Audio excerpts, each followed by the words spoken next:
อันนี้ม็อกไผนอนซะนี่น้องน้องเลยนอนบ่เจ้านอนนะนี่น้องนอนบนนี่เดี๋ยวนี้น้องชายนอนอยู่นี่ตะกี้แต่ก่อนจะนอนอยู่แจ้นี่บ่โดยอ๋อนอนแบบนี้เลยน้องเนาะนอนอยู่นี่เดี๋ยวนี้เฮ้ยจะนอนอยู่แจ้นี่บ่เนี่ยโดยโอ้โหแอมเมียนแบบนี้เลยนี่เนาะโดยบ่มีส่องลมเข้าเลยเด้นี่มันบ่มีมาแอมอันนี้แอมเออ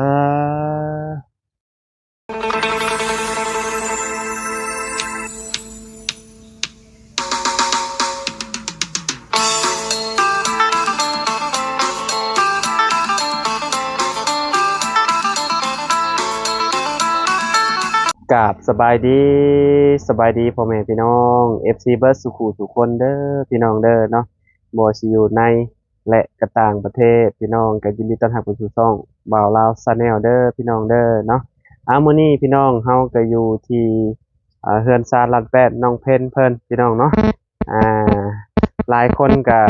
ยังบ่เห็นเฮือนน้องเพ็ญเนาะบางคนก็เห็นแล้วพี่น้องเอ้ยเนาะมื้อนี้เฮาก็เนาะสิมาถ่ายทำเฮือนน้องเพ็ญ ให้พ่อแม่พี่น้อง FC เบิ่งนำกันนะพี่น้องเนาะหลังจากที่เมื่อคืนนี้เพิ่นก็ได้กินปิ้งไก่เซโนแล้วก็ได้รับเงินจากแม่ใจดีเนาะพี่น้องดีใจนำน้องเพิ่นหลายๆเนาะครั้งแรกเลยที่ว่าเพิ่นได้เงินเพิ่นว่าเนาะพี่น้องเนาะโอเคพี่น้องเดี๋ยวเข้าไปหาทางน้องเพิ่นก่อนโดยนี่แหละเพื่อนเพิ่นก็ได้เนาะอ๋อพี่น้องเอ้ยเนาะเอาสังกะสีแอมไว้แบบนี้เลยเนาะโอ้พี่น้องเอ้ยเนาะ น้องเพิ่นไปทางใดเด้เนาะทางน้องเพชรอยู่บ่เนาะอ๋อน้องเพชรอยู่ไสเด้เนาะโอ้พี่น้องเนาะโอ้อยู่พุทธโอ้สบายดีเด้อโอ้ยสบายดีอ่ขออนุญาตเด้อพี่น้องเนาะโธ่เนาะคักอีหลีเฮือนลาวนี่ร่มรื่นขนาดเลยพี่น้องปลูกจักปีแล้วนี่น้องฮะต้นจำปานี่มันหลายปีแล้ว คือปลูกไว้อันหลายต้นแท้อยู่หั่นแล้วก็มีอีกปลูกดูมีพ่อปลูกก็ปลูมีกอ๋ออันนี้แม่เนาะโดยสบายดีเด้อเออคือยังหนุ่มอยู่แม่เจ้าเนาะอายุจักปีแหละแม่น้องนะแม่นประมาณ35บ่ประมาณนั้น35บ่ดูบ่ว่า35ปีกลัวเลยติน้องเป็นผู้เจ้าจักปีจ้ะ16เจ้า16ดู16ปีแม่30ปลายเนาะ35อ๋อแสดงว่าแม่เจ้านี่มีผัวตั้งแต่อายุยังน้อยหนุ่มอยู่เนาะเห็นไหมเนาะมีพี่น้องจักคนเจ้าน่ะ6 6โดยผู้หนึงเอาผัวแล้วโอ้แสดงว่าบ่แม่นแล้วแม่เจ้า30ปลายปีนี่พี่มาพี่ดูนี่เนาะมาเบิ่งหน้าเราพี่น้องเนาะอ่าลูกกับแม่กลัวแล้วเนาะเจ้าอายุ35บ่น้องก็บ่แม่ก็บ่รู้จักคือกันประมาณเกิดอยู่บ้านนอกบ้านนาเพิ่นอ๋อน้องประมาณเดาเอานั่นแหละเออ คือว่า40บ่50บ่จัก ค่อยว่าประมาณหลักสี่เขาว่าเนาะประมาณนั้นแหละ ประมาณบ่ฮอดหลักสี่ก็ประมาณ38 39เนาะดูประมาณนั่นแหละเฮาก็30ปลายแล้วเฮาก็ได้34สิเข้า35แล้วพี่น้องเอ้ยเนาะแม่น้องเพ็ญนี่ก็คือเราก็น่าสิหลายกว่าเฮาอยู่เนาะพ่อเจ้าได้ซะเนาะพ่อน้องบ่อยู่พ่อน้องประมาณ40ปลาย40ปลาย40ปลายเนาะโดยคือแบบนั้นประมาณ45นี่แหละบ่43เรายังหนุ่มอ่ะนะพี่น้องเนาะยังหนุ่มเพลงเนาะลูก6บอกเลยอ๋อเจ้าอยู่กับผัวเจ้านี่ตั้งแต่อายุซ้ำลูกสาวเนี่ยบ่จักบ่เรียกว่าน้อยกว่าลูกสาวจ้ะ15นี่แหละประมาณ15นั่นแหละป้า15พี่น้องเนาะคนกกจักปีคนกก19 19โดยโอ้ตอนนี้เพิ่นอยู่ไสตอนนี้ อยู่บ้านผัว ไปอยู่น้ำพัว โดย อ๋อแม่นและมุนยิงต้องไปอยู่น้ำพัวเนาะ โดย เป็นคอเมื่อน่ะต้องไปอยู่น้ำพัวนะพี่น้องเนาะ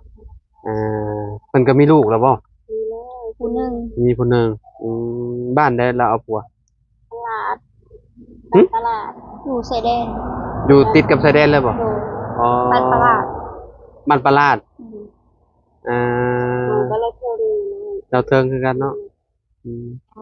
เพิ่นก็ได้มาบ้านอยู่บ่มาเยี่ยมอยู่บ่หรือว่าคือกันบ่หน้าตาคือกันกับน้องเพ็ญนี่บ่ แตกต่างกัน แตกต่างบ่ คือ คิดว่าคือกันกับน้องจันเพ็ญคือดอกเจ้าชื่อจันเพ็ญบ่ โดย อ๋อเจ้าจะคือกันกับน้องเพ็ญเนาะหน้าตาจะคือกันอยู่เด้พี่น้องเนาะแม่น้องเพ็ญเนาะ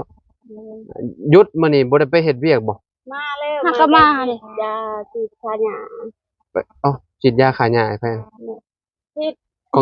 งตัวเองนี่บ่ โดยเมื่อวานนี้น้องปลูกข้าวได้แล้วก็มื้อนี้ฉีดยาพยา หญ้ายังอันน่ะน้องคือใส่ยาขาหญ้าบ่ได้เสียเอาบ่ได้ เสียบ่เพ่ มันหลาย โดยมันหกยังอยู่ บ่ซักข้าวหากันแล้วบ่ โดยหักก็แล้วเมื่อวานนี้ตอนเช้า อืมแต่ละปีได้จักกระสอบน่ะน้อง พ่อบ่ได้ลายได้ชุดชุงกระสาวพอบ สาว เพราะว่าบ่เพ่เฮ็ดหยา ปีกายนี่ได้10ปลายเป่า 10กว่ากระสอบแต่ว่าบ่กุ้มเนาะ โดยบ่กุ้มนะข้าวเปลือก โดยซุมเจ้าเฮ็ดแนวใดมันได้ซื้อ หารับจ้าง อ่า มี ฮะ เงินมีซื้อใดเป็นเป่าก็เป็นเป่าซื้อเป็นใดเป็นโลซื้อเป็นโล บ่ เพราะว่าลูกหลายคนกิน ประมาณ50โลนี่ได้บ่เดือนสมมุติซุมเจ้ากิน บ่ฮู้ บ่ฮอดดอก โดย ตอนนี้อยู่เบิ่งคนหนึ่งไปอยู่นำผัวเนาะบัดนี้ยังเหลืออยู่5คนบัดนี้เนาะ ทั้งพ่อทั้งแม่7คน ลูกก็ ลูก ห้า ลูกห้า พ่อ พ่อ แม่ แม่ โอ้7ตอนนี้เนาะ โดย โอ้มันก็บ่กุ้มแล้วซะเนาะอันนี้ปลุกแต่ดนแล้วบ่ซะเฮือนเจ้าเนี่ย เพื่อนนั่งใน ดังนี่นี่ เพื่อนย่าเอาให้เพื่อนเก่า เอาแม่นบ่ เอามา เพื่อนย่านะอันนี้ นั่นแหละ เพื่ เพื่ อ อน นเก่าย่า เออ แล้วเพิ่นล่างมาแล้วมาตั้ง มีแต่ไม้ปลูกเอง อืม แต่ว่าไม้เก่าเพิ่นย่าเด้ อ๋อเป็นไม้เก่าบ่เลยนี่เนาะ ย่า อ๋อ เอาให้ ปลูกเองบ่นี่นะ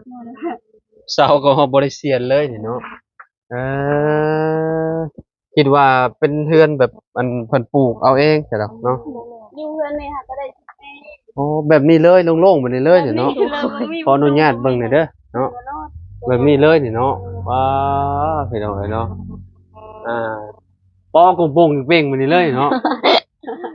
ผมเป็นสังกะสีเก่าเนาะน้อง มัน เนาะ จะสีหญ้าให้หมดเบิ่ง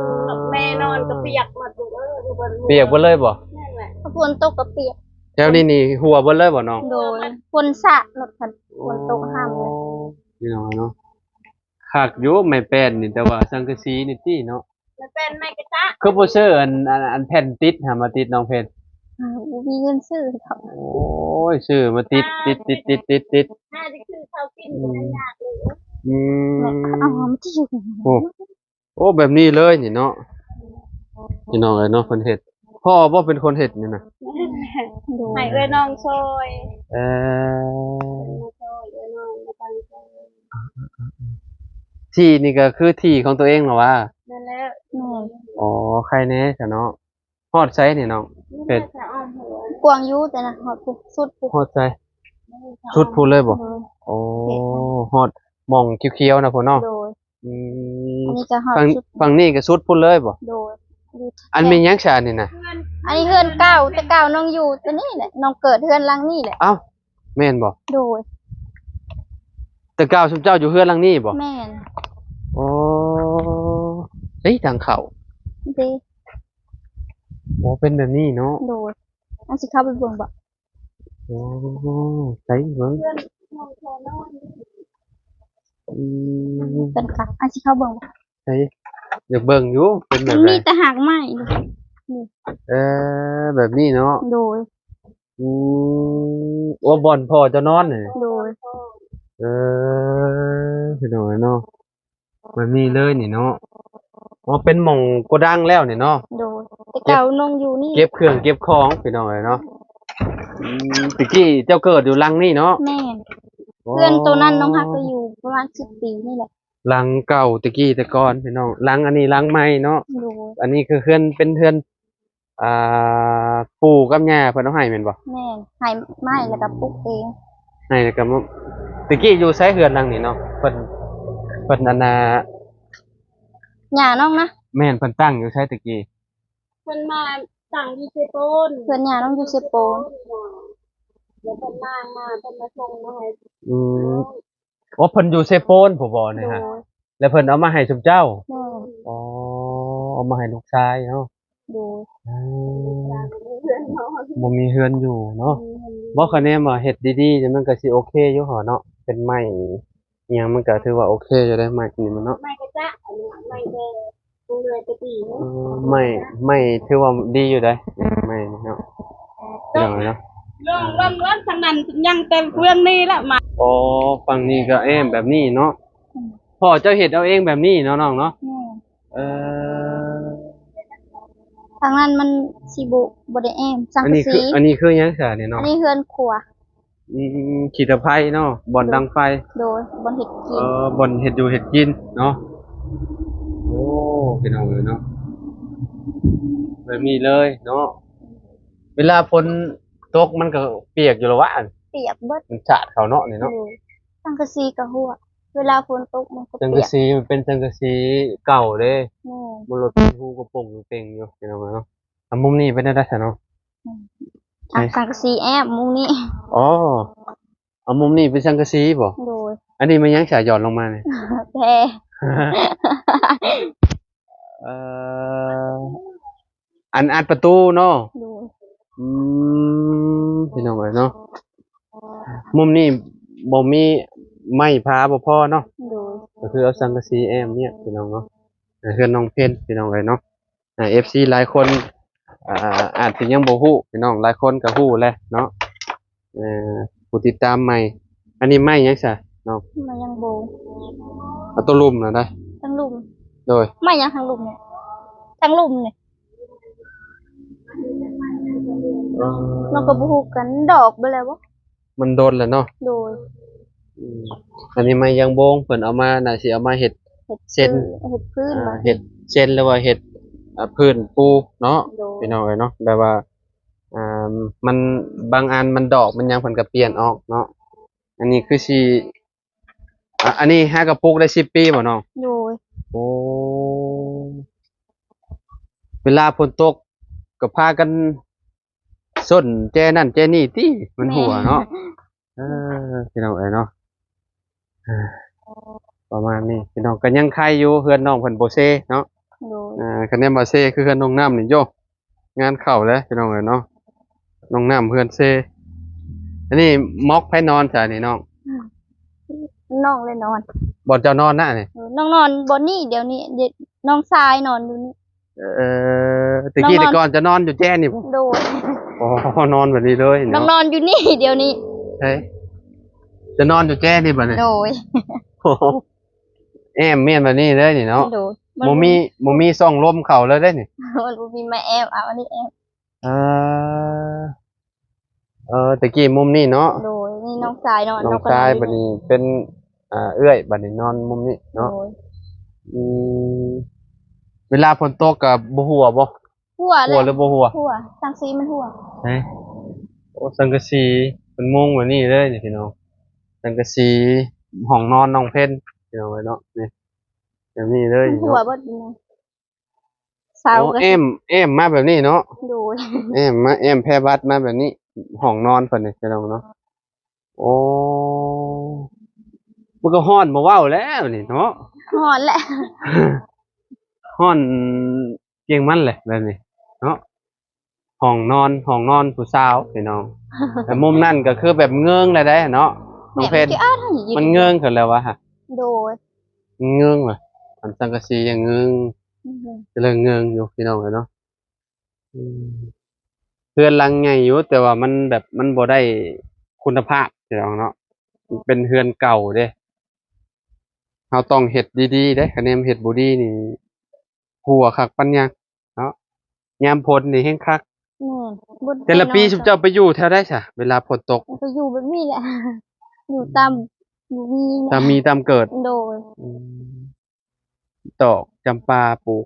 พ่อปลูกเมียนว่าซั่นอยู่หน้าบ้าน โดย ต้นลีลาวดีเนาะ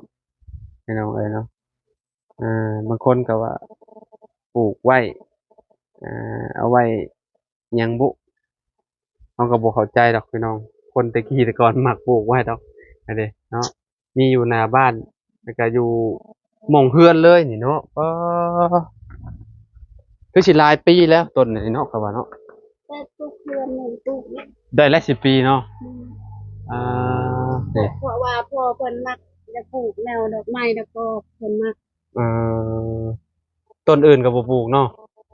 ปลูกนั่นนี่เพิ่นปลูกปลูกบ่อยากเป็นบ่ได้มันสิปลูกบางนัดปลูกอีหยังก็มีเท่านั้น อืม